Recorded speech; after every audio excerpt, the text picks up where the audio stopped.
India news संवाददाता आशीष सिन्हा मेरे साथ लाइव मौजूद है दिल्ली की कड़कड़ुमा अदालत से। आशीष, लीगल पर्सपेक्टिव में अब मैं जानना चाहूंगा किस आधार पर, किस बिना पर, किस बेसिस पर सज्जन कुमार को बरी किया गया है? देखिए राशिद, हम पहले कामना बोरा जी जो विक्टिम्स के एडवोकेट हैं उनसे बात करते हैं। आज कोर्ट में जो माहौल था वो बहुत ज्यादा अफरा तफरी का था। पहले तो मीडिया को ये कहा गया कि आप 2:40 पे आप एंट्री करेंगे, 3 बजे जजमेंट प्रोनाउंस होना था। उसके बाद अचानक रोक दिया गया और जब गेट का दरवाजा खुला तब तक जजमेंट प्रोनाउंस हो चुका था। मैम, आज पूरा भगदड़ था। जब जजमेंट प्रोनाउंस हुआ उस समय आप कोर्ट में मौजूद थी। आप खुद विक्टिम्स के एडवोकेट हैं, क्या जजमेंट प्रोनाउंस हुआ आज? जज साहब 3 बजे जब बाहर आए अपने चेंबर से निकल के और उन्होंने सिर्फ ऑपरेटिव पार्ट हमें सुनाया, वो ऐसा था कि 6 एक्यूज्ड में से बलवान खोखर, कैप्टन भागमल और गिरधारी लाल, इन तीनों एक्यूज्ड को 302 में दोषी करार कर दिया गया और उनको कस्टडी में ले लिया गया। जबकि कृष्ण खोखर और महेंद्र यादव को राइटिंग के लिए 147, 148, 149 में दोषी करार किया गया और जो छठा एक्यूज जो कि मेन एक्यूज सज्जन कुमार, उसको हर चार्ज से बरी कर दिया गया। मैम, जैसे ही जजमेंट प्रोनाउंस हुआ उस समय कोर्ट रूम में जो लोग मौजूद थे उनमें से एक लोग ने जज की तरफ जूता उछाल के फेंका। ऐसे नहीं, सज्जन कुमार के खिलाफ नारेबाजी भी हुई थी। हाँ जी, सज्जन कुमार के खिलाफ नारेबाजी जरूर हुई थी, लेकिन कोर्ट रूम में नहीं हुई थी। ऐसी कोई बात नहीं है, कोर्ट रूम में नहीं। जो बाहर जो विक्टिम्स थे उनको जब ये पता चला कि सज्जन कुमार जो मेन एक्यूज्ड है उसको हर चार्ज से बरी कर दिया गया, तो उनको इस चीज का बहुत धक्का लगा और उनको बहुत ही गुस्सा। मैम, जज की तरफ जो जूता उछाला गया था उस वाकये को बताइएगा। उसमें से एक शख्स ऐसे थे जिनको इतना गुस्सा आया, उन्होंने कहा कि यहाँ तो हमें कोई इंसाफ नहीं मिलेगा, तो उन्होंने अपना जूता उठा के मतलब किसी ऐसी फेंका, ये नहीं कि जज साहब की तरफ फेंका, बस ऐसी फेंका just to give a vent to his anger. क्या ऐसे ग्राउंड रहे होंगे कि आज सज्जन कुमार को यहाँ रिलीफ मिल गई? ये अब जब तक हमारे हाथ में जजमेंट नहीं आती हम ये स्पेकुलेशन में नहीं जाना चाहते। ये क्या ऐसा ग्राउंड है कि जिस ग्राउंड पे सब औरों को दोषी आपने करार कर दिया और सज्जन कुमार को छोड़ दिया, ये तो हमारे हाथ में जब तक जजमेंट नहीं आएगी हम ये कुछ नहीं कह सकते। जजमेंट आएगी फिर हम देखेंगे कि क्या ऐसा ग्राउंड था, क्या इनसफिशिएंसी ऑफ एविडेंस था जिसके खिलाफ जो इसको जज साहब ने बरी कर दिया। सीबीआई की दलीलों के बारे में आपका क्या कहेंगे? जब मामले की सुनवाई चल रही थी उस समय सीबीआई ने जो दलीलें दी थी, 17 गवाह भी पेश किए थे, उन गवाहों में से एक की वकील आपने। सीबीआई ने 3 मेन विटनेसेस इस पूरे मामले में पेश किए, जिसमें जगशेर सिंह, जगदीश कौर और निर्प्रीत कौर। ये तीनों चश्मदीद गवाह हैं जिन्होंने सज्जन कुमार को भीड़ को उकसाते हुए देखा। अब क्या ग्राउंड थी कि इनको तीनों को डिसबिलीव किया गया, ये तो जजमेंट हाथ में ये ग्राउंड हो सकता है जो सज्जन कुमार के वकील ने आर्गुमेंट के दौरान कहा था कि जगदीश कौर ने अपना जो स्टेटमेंट है वो बार बार बदला है। इतना ही नहीं, 2010 के पहले उन्होंने कभी भी सज्जन कुमार का नाम नहीं लिया था। सज्जन कुमार का नाम उसने डे 1 से लिया था। ये तो पुलिस ने गफलत करी थी कि जिन्होंने इसका सज्जन कुमार का नाम नहीं लिख रहे थे। बाकी नानावती कमीशन में भी जगदीश कौर ने नाम लिया, 1985 में रंगानाथ कमीशन में भी जगदीश कौर ने नाम लिया। फ्रॉम द डे 1 नाम लेती रही और आज भी उसने नाम लिया। एक ऐसा सवाल है जो जनता भी जानना चाहती है। चार्जशीट सब पे फाइल हुई, ठीक, सब पे एक साथ आरोप तय हुए, सब पे एक धाराओं के तहत आरोप तय हुए, उनमें से 5 को आज कन्विक्ट कर दिया जाता है, 1 को रिलीफ मिल जाती है। क्या कहेंगी इस बात पे? मैं यही कहूंगी कि ऐसा कौन सा ग्राउंड था कि जिसमें जज साहब ने मेन एक्यूज्ड को बरी कर दिया और हर चार्ज पे बरी कर दिया, जबकि हमारे 3 मेन विटनेसेस ये कह रहे हैं कि हमने उसको अपनी आंखों से देखा है भीड़ को उकसाते, उसके बाद भीड़ ने जाके अटैक करना शुरू। अब क्यों इनको डिसबिलीव किया हुआ है, ये तो हमारे हाथ में जजमेंट जब तक नहीं आती मैं ऐसे कुछ नहीं कहना पसंद करूंगी। 29 सालों की एक लंबी लड़ाई थी, आज लग रहा था कि आपको रिलीफ मिलेगा, आज आपको लग रहा था इंसाफ मिलेगा, अब आप क्या कहेंगे? अब हम यही कहेंगे कि एक बार फिर से हमारी जंग फिर से शुरू हो गई है, इंसाफ की लड़ाई फिर हम लड़ेंगे।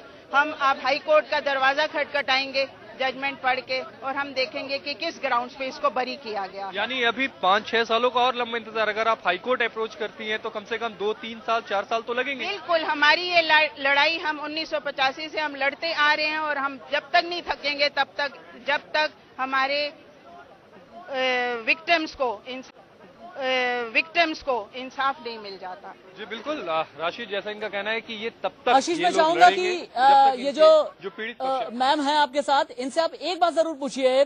दिल्ली पुलिस की तरफ से गवाहों की जो गवाही थी माफ कीजिएगा, उसके रिकॉर्ड जो गायब हुए हैं, क्या इस केस के लिए बड़ा सेटबैक थे? मैं दिल्ली पुलिस में जो गवाह थे उनके जो रिकॉर्ड गायब हुए हैं, क्या ये एक बड़ा फैक्टर रहा है आज? अब यही मैं फिर आपसे ये दोहराऊंगी कि मेरे हाथ में जजमेंट नहीं है और जज साहब के हाथ में भी जजमेंट नहीं थी जब जज साहब ने ऑपरेटिव पार्ट प्रोनाउंस किया। नहीं, जजमेंट की बात नहीं करते, जजमेंट अलग चीज होगी। क्या आपको ऐसा लग सकता है, कुछ चीजें लगती हैं, तो क्या आपको ऐसा लगता है कि ये भी एक बड़ा फैक्टर रहा होगा? बिल्कुल, हर चीज का क्रिमिनल लॉ पे बहुत इफेक्ट होता है फैक्टर। आज 29 साल हो गए, क्या गवाह हमारे, कोई गवाह नहीं बचा, एविडेंस सारा डिस्ट्रॉय कर दिया गया है। हमारे विक्टिम्स एक जगह से दूसरी जगह भटक रहे हैं। पहले तो विक्टिम्स को ढूंढ के लाना, उनको ये देखना कि भी हाँ आपने क्या देखा क्या नहीं देखा। By this time most of the evidence has been destroyed. इन मैम से एक बात ये भी पूछिए कि जगदीश कौर जी से इनकी बात हुई है क्या ये वर्डिक्ट आ जाने के बाद? आपसे जगदीश कौर या फिर किसी और पीड़ित पक्ष से आपकी बात हुई है? अभी तो नहीं हुई, because they are too sad to react. They are just crying and giving vent to their. आज जब अदालत पीड़ित मौजूद थे, कोर्ट रूम में पीड़ित मौजूद थे, जगदीश कौर मौजूद थी, निप्रीत कौर भी मौजूद थी, जगशेर सिंह भी मौजूद था। हमारे 3 आई विटनेसेस हैं। कोर्ट का फैसला आया तब क्या रिएक्शन था उनका? तब दे स्टार्टेड वीपिंग। उसके बाद आपकी कोई बात नहीं हुई? मेरी कोई बात नहीं हुई।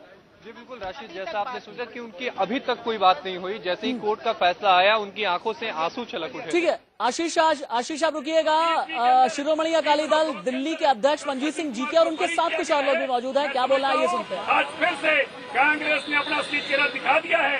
कांग्रेस जानती है कि अगर ये कभी भी इनको सजा दी तो कांग्रेस दोषी मानी जाएगी। इसके लिए जब तक इस देश के अंदर कांग्रेस सत्ता में है, हमें कभी इंसाफ नहीं मिल सकता।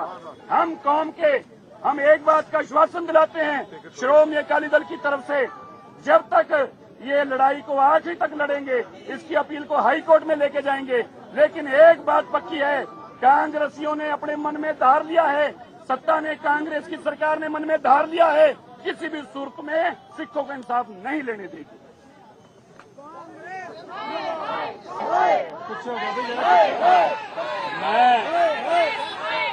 मैं कालका पीछे हो जाए, जरा पीछे हो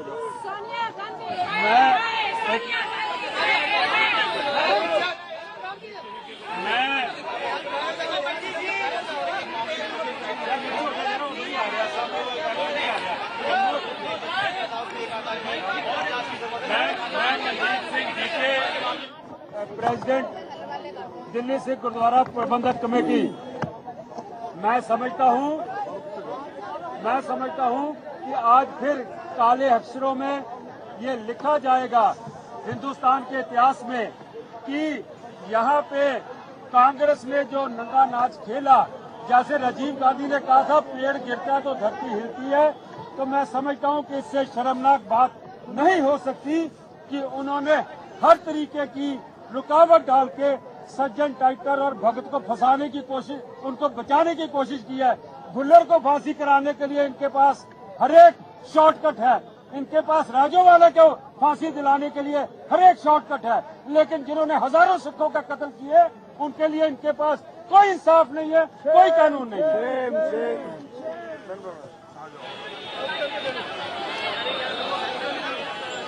आज का कोर्ट का ये फैसला देखते हुए हमें बड़े दुख से कहना पड़ रहा है, पीछे लो, बड़े दुख से कहना पड़ रहा है आज कि 27-28 साल के बाद आज हमें उम्मीद जागी थी, लेकिन आज पता चल गया कि कांग्रेस सरकार सोनिया गांधी से लेके नीचे तक एक ही सोच के लोग हैं कि एक खाली सिकरी इस देश के अंदर मिनोरिटी को कभी इंसाफ नहीं मिल सकता। एक लोकतंत्र का गला टूटा है, बेइंसाफी की है, और हम आज सब फैसला हो चुका है कि आज से सिख इस देश में कभी सुरक्षित नहीं रह सकता, कोई मिनोरिटी वाला नहीं रह सकता। इसकी जिम्मेदार कांग्रेस सरकार है, और सज्जन कुमार को छोड़ देना इससे बड़ा और गुनाह कोई नहीं है।